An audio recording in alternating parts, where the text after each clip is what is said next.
A widowed duke conceals himself behind a nursery screen to witness the unthinkable, how his elegant new wife truly treats his motherless twins when she believes no one is watching. Hello, dear friends. Before we begin this extraordinary story, make sure you subscribe and drop a comment below telling me where you're watching from.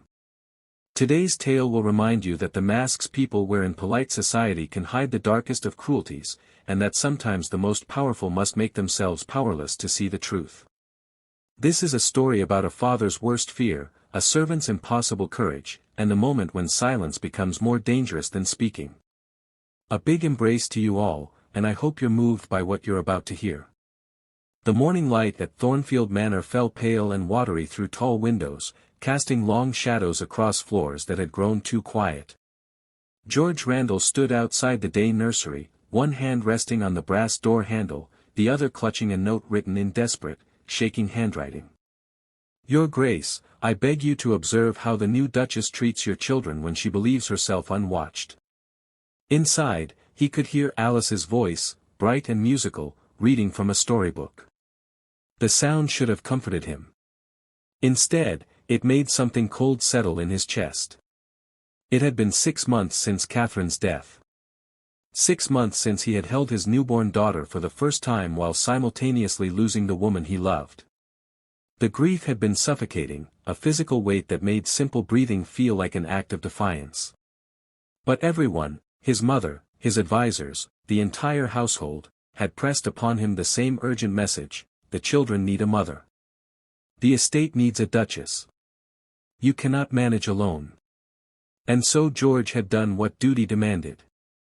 He married Alice Howarth after a courtship of barely 6 weeks. A woman of impeccable breeding and gracious manners, who had knelt before Edmund and Lily with such gentle care that George had allowed himself to believe the impossible, that he had found someone who would cherish them as Catherine had. But 3 days ago, Sarah Bennet, the housemaid who had served his wife faithfully, had slipped that note beneath his study door. And now, standing in the corridor with Alice's honeyed voice drifting through the wood, George was about to discover whether he had made the most catastrophic mistake of his life. He did not open the door. Instead, he walked past it, down the servants' stair, and out to the stable yard where he made a great show of ordering his horse prepared for London. He spoke loudly enough that the footmen would hear, that the news would travel through the house like wildfire: His Grace has departed on urgent business. Then he circled back through the garden entrance, up the back stairs, and into the nursery through the connecting dressing room. The large Japanese screen that Catherine had loved, lacquered black with golden cranes taking flight, stood against the west wall. George positioned himself behind it, his heart hammering against his ribs, and waited. He waited to see if the woman he had married was the gentle soul she appeared to be in his presence. Or if she was something else entirely when she believed no eyes were upon her. Through the screen's fretwork, he could see Edmund and Lily sitting on the carpet, his son's small hand wrapped protectively around his daughter's. They looked so like Catherine, the same dark curls, the same serious grey eyes, that George felt the familiar knife twist of loss. Alice sat in the window seat, the storybook closed now in her lap. Her posture was perfect, her morning dress immaculate. She smiled at the children, and George felt a flicker of relief. Perhaps the note was wrong. Perhaps it was jealousy, or confusion, or now then, Alice said, and her voice had changed. The musical warmth had drained away, replaced by something flat and cold. Your father has left. Which means we can discuss your behavior this morning. Edmund's shoulders drew up, a tiny, instinctive movement of a child anticipating punishment. George's breath stopped. You spilled milk at breakfast, Alice continued, standing now, moving toward them with measured steps. Clumsy, careless children. Do you know what happens to children who cannot manage simple tasks? Lily's thumb crept toward her mouth. Alice's hand shot out, snatching the child's wrist with enough force that Lily whimpered. We do not suck our thumbs like infants. We are not animals. Behind the screen, George Randall, Duke of Thornfield, felt the world he had carefully rebuilt begin to shatter. And in the doorway, neither he nor Alice had noticed, Sarah Bennet stood frozen, her face white with terror. The maid's eyes found the shadow behind the screen. Found the shape of a man who was supposed to be halfway to London. Their gazes met for one electric instant. Sarah had risked everything to write that note. And George had risked everything to see the truth, now there was no unseeing it. Alice Howarth was introduced to him at Lady Pemberton's countryside gathering, a woman of such effortless elegance that she seemed to glide rather than walk. Her posture was impeccable, her conversation intelligent without being imposing, her manners beyond reproach. The Howarth family had once been prosperous, George learned, but recent investments had failed and they now lived quietly on diminished means. When Beatrice brought the twins to the garden where the guests had assembled, George watched Alice's reaction carefully.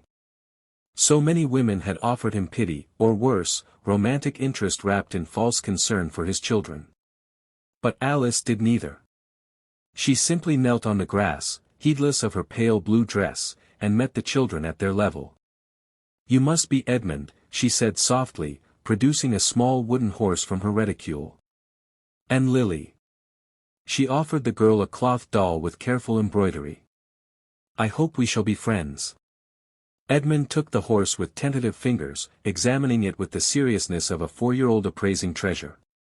Lily reached for Alice's hand, and George felt something loosen in his chest, the first easing of that crushing weight since Catherine's death. Perhaps this could work. Perhaps he had found someone who would care for them. The courtship was swift.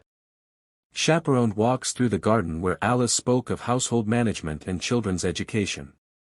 Formal dinners where she conversed easily with his family.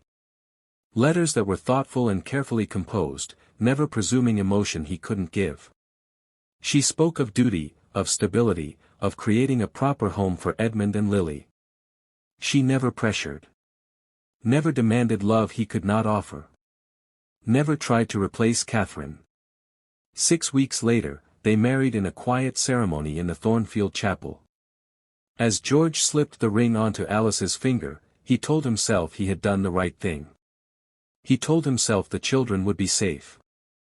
Sarah Bennet had been at Thornfield for 3 years, working her way up from the scullery to housemaid through diligence and discretion. The late Duchess Catherine had treated the staff with uncommon kindness, learning their names, asking after their families, slipping extra coins into hands when someone fell ill. Sarah had loved her for it. When the twins were born, Sarah had often volunteered for nursery duty, charmed by Edmund's serious questions and Lily's infectious laughter. The new Duchess had arrived with trunks of fine clothes and impeccable references. The household had breathed a collective sigh of relief, order would be restored, the children would have a mother, His Grace might smile again. On the 3rd day, Sarah was dusting the upstairs corridor when she heard the Duke's voice, warm and affectionate, speaking to the children. His footsteps descended the main staircase, the sound fading toward his study. Sarah continued her work, moving methodically along the wainscoting. Then she heard it.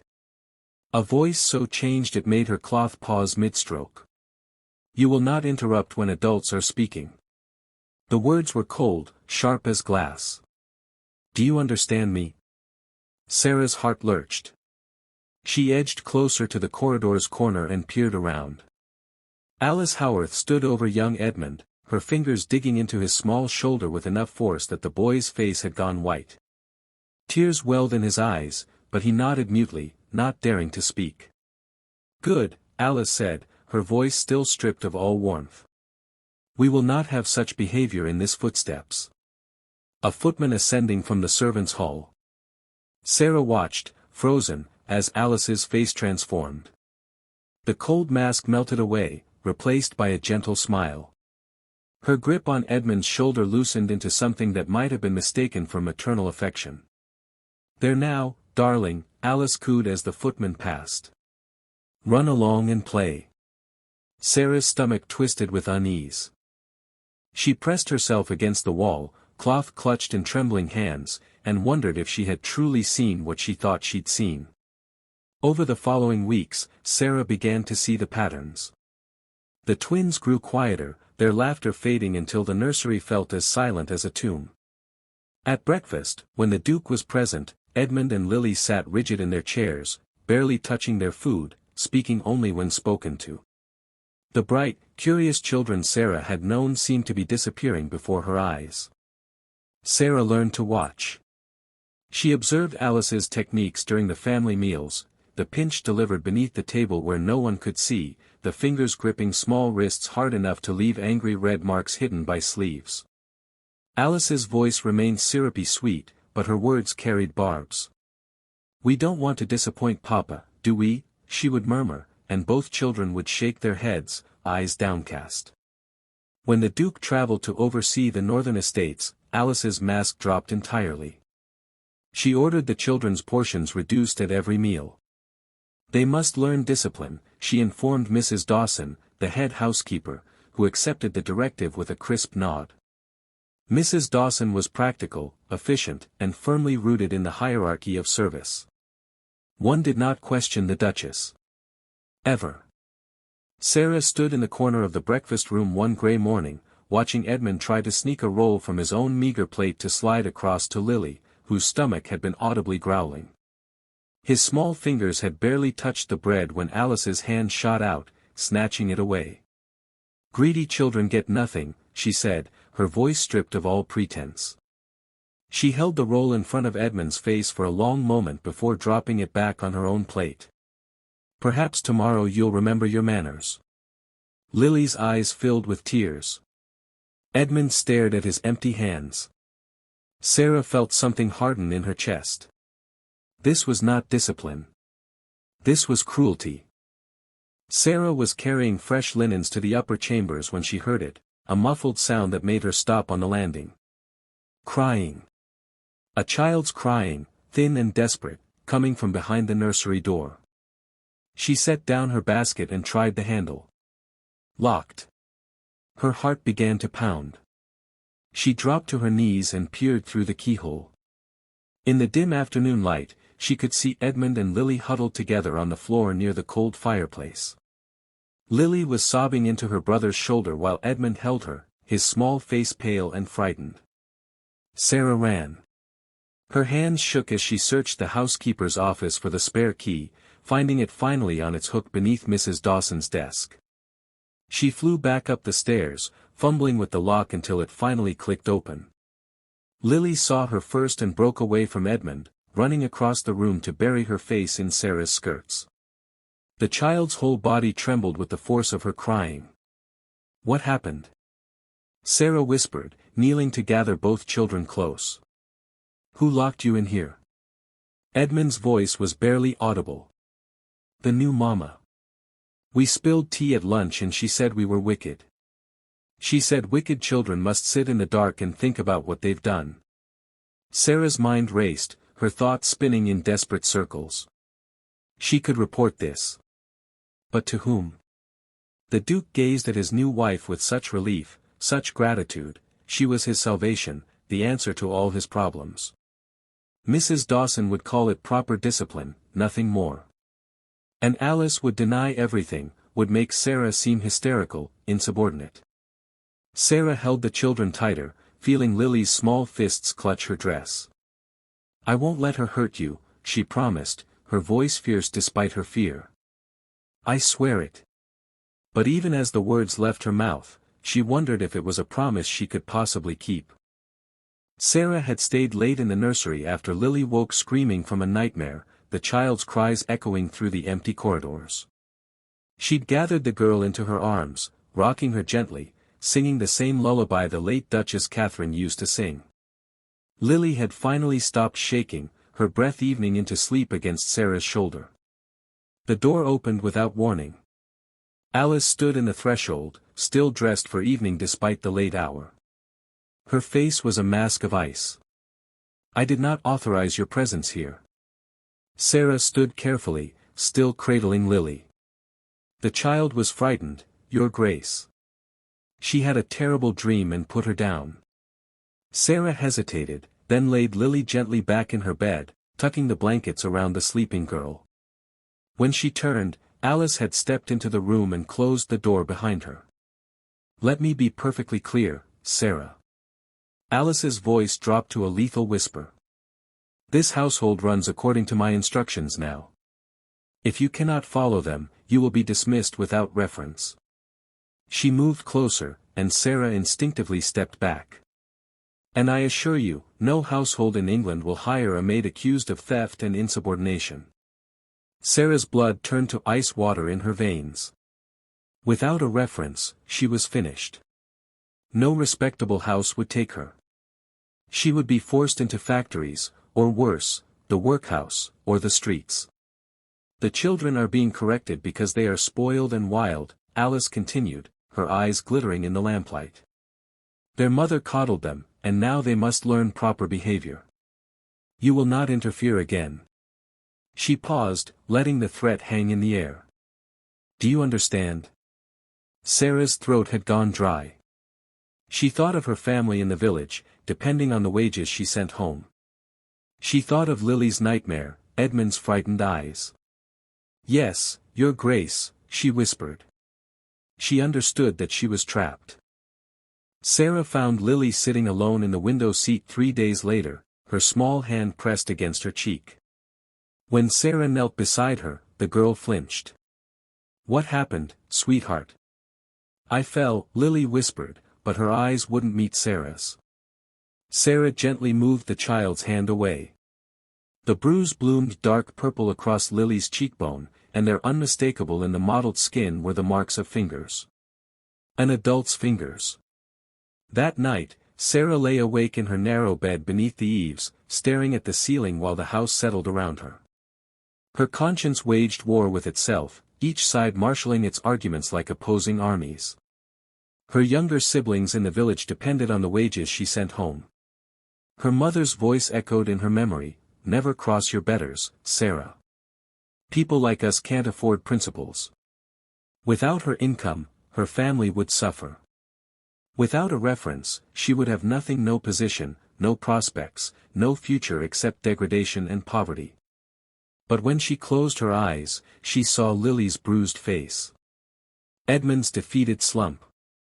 The ghost of Duchess Catherine, who had been kind and good, who would be horrified to know what was happening to her children in her own house.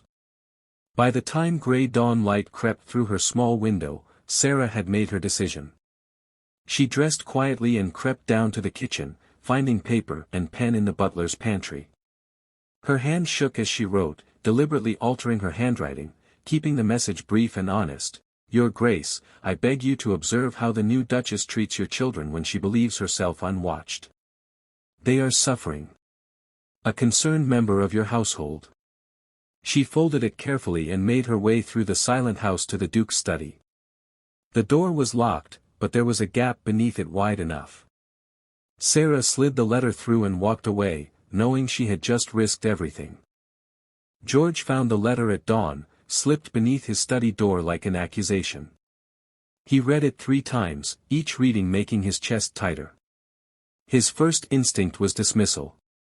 Surely this was exaggeration, jealousy from a servant displeased with new management, or some petty household rivalry he didn't understand. Alice was elegant, refined, devoted. She had been perfect with the children during their courtship. But something nagged at him. A splinter working its way deeper into his mind. He thought of moments he'd pushed aside, Lily flinching when Alice reached to adjust her collar. Edmund's sudden silence at mealtimes, the way the boy's bright questions had died away to nothing. The way both children seemed to make themselves smaller in Alice's presence, as if trying to disappear. That evening at dinner, George watched. Really watched. Beneath the pleasant conversation about estate matters, he observed his wife's left hand resting below the table's edge. He saw Edmund's minute wince, the way the boy's fork clattered slightly against his plate. Alice's face remained serene, her voice warm as she asked Edmund about his lessons. George's heart began to race. After dinner, he informed Alice he must travel to London on urgent business, departing at first light. She nodded pleasantly, expressing appropriate concern about the late notice. She asked no questions. She simply smiled and wished him safe travels. George did not leave. Instead, he waited until the household slept, then crept into the nursery through the dressing-room passage. The decorative Japanese screen, Catherine's favorite piece, black lacquer with golden cranes, stood against the west wall. He positioned himself behind it, settling into the narrow space with his back against cold plaster. In the darkness, George waited. He prayed he would find nothing. He prayed the letter was wrong, that his suspicions were unfounded. But his hands were shaking, and he could not stop them. Morning light crept pale and grey through the nursery windows.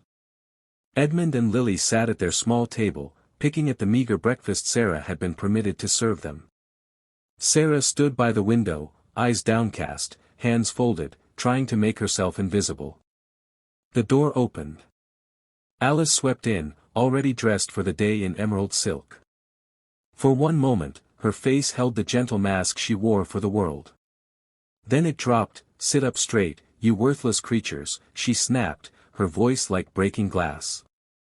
Lily's small hand jerked, and her spoon clattered to the floor. The child froze, eyes going wide with terror. Alice moved with frightening speed, snatching Lily's wrist and yanking her halfway out of her chair. "Clumsy, stupid girl. Is this how you repay all I've done for you?" Lily cried out, a sharp sound of pain that made Sarah's hands ball into fists. Edmund leaped from his chair. "Don't hurt her. Please." Alice's hand cracked across his face with enough force to snap his head sideways. The boy staggered, hand flying to his reddening cheek. "Do not dare raise your voice to me." Alice's words were venom. "You are nothing. Your mother is dead, and your father is too weak to even notice you anymore. This is my household now." Behind the screen, George Randall felt his vision tunnel, his entire body trembling with rage so fierce he could taste copper in his mouth. Sarah moved without thinking, dropping to her knees beside Edmund.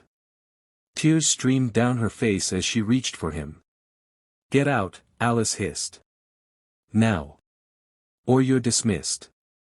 Sarah rose slowly, her gaze catching on something, a shadow shifting behind the lacquered cranes. The edge of a boot. Her eyes widened. She looked at Alice and said quietly, "I think, Your Grace, that you should know, the Duke never left for London." Alice's face drained of color. George stepped out from behind the screen, and his expression was terrible to behold.